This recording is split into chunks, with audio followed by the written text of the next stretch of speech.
Oh man, Proof was at my very first show. He was at my very first show, and on top of that, he got it. This is crazy. Okay, man, this is crazy. Proof. All right, Proof was at my very first show. Then on top of that, that same night, because it's too much for me to just go in this one night. This is the same night I met him. He was at my first show.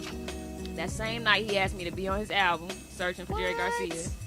Then, also that same night, while I was performing, he was having a dance contest with, you know who Junebug is from off Making the Band, Rob's girlfriend. Him and June were having a dance contest on the dance floor, and Proof killed her. Like, sorry, June. But then on top of that, the DJ, like after I performed, people were requesting my record, even trying to pay to hear it. And the DJ was like real corny, and he was just like, no, whatever. So why is that, Teddy? Why do DJs do that, Teddy? Yeah, why do they? I don't know, man. I can't account for all these other DJs. But the crazy thing is, Proof almost killed this dude because he wouldn't play my record. No. Like they This is threw what happened. and smashed his mixer and board and See everything. this I is still have the that's- sticker. I don't know. I think you got one thought, but what happened was he actually started playing it. Like after the He club played was it over. because he got paid to. And what happened was his equipment was messing up. Like it kept skipping and going out. Remember when it kept his mixer kept right, going right. out? Somebody was standing over there trying to hold the cord in the mixer. So, you know, Proof seen the whole situation. So he went over there, you know what I'm saying? He went off on the DJ. And eventually he took the dude mixer, man, and we just stomped it out. Like we still got souvenirs of dudes' knobs and all that stuff off of the mixer. It's crazy. See, I'm trying to get my mixer, so I don't know about all that. And all in the same 24 hours. Like crazy. that morning I woke up, you know, he asked me to be on his album. He like, you ain't gonna have it ready. You ain't serious like that. And that next morning or afternoon, we all got up or whatever. I went back to the studio.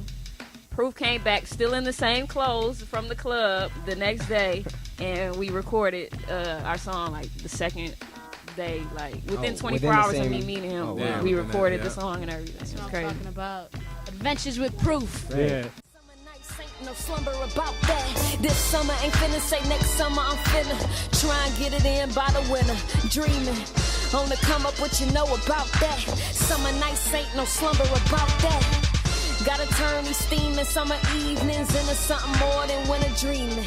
Man. So back Focus Radio Live. That was a unreleased Mae Day cut. It's called Summer Nights. Yeah. Very nice. Is that DeNotes? Is that you on the beat? Yeah, that's a DeNotes track. Big up to my man Big Herb. You know what I'm saying? One part of my production squad, the real Red Campbell. We you know what I'm saying? We grinding every day in the studio, man. Right. They over there getting it in right now. I had to come represent okay. for us. Nice. So for people who don't know, DeNotes is produced for like D12, the How Come track, a whole bunch of Mae Day stuff. Yeah. You want to introduce yourself a little bit more, let people know what's going on? Yeah, I'm formerly of a production team. It was me and my former partner. We were called Sick Notes. We, like he said, we've done a lot of cuts for a lot of the Shady Camp. We did How Come for D12 and Eminem. I did the Cry Now song for Obi Trice. We did a couple tunes on Eminem's Re-Up album that came out.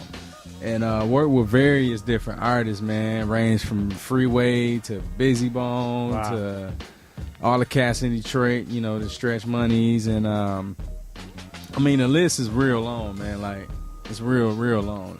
R&B and hip-hop. Right. And, you know, we came together with this Mae Day project, man. And I just, you know, after the split between me and Pep, you know, I pretty much kept most of the art, pretty much all the artists that we were working with, and we, you know, continue with the legacy, man. Right. So it's DeNotes all day.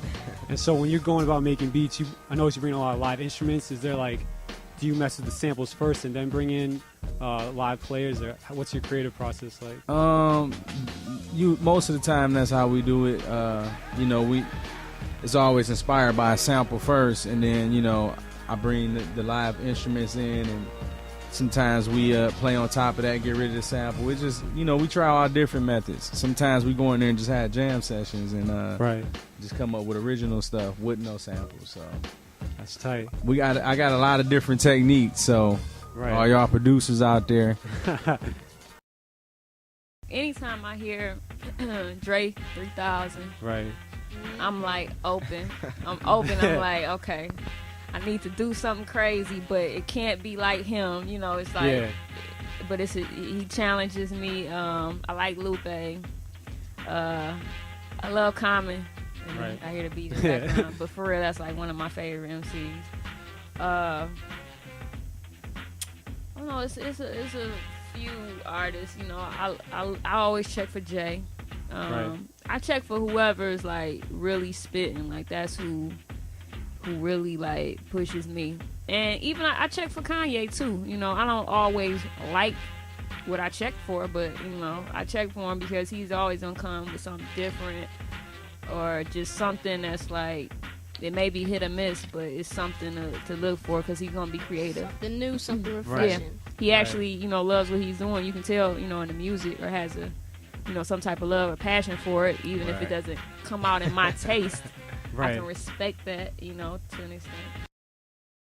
So I have a question for both of you, just about hip hop in Michigan in general. Mae Day, I know you have this song, "Still Love Him," hip hop in Michigan. Yeah. You got a line about missing like the the hip hop shop, in Yeah. Detroit. And I thought I was wanting to know what are your thoughts on the scene now, based on maybe back in the '90s when you first experienced it, and what do you feel like is missing?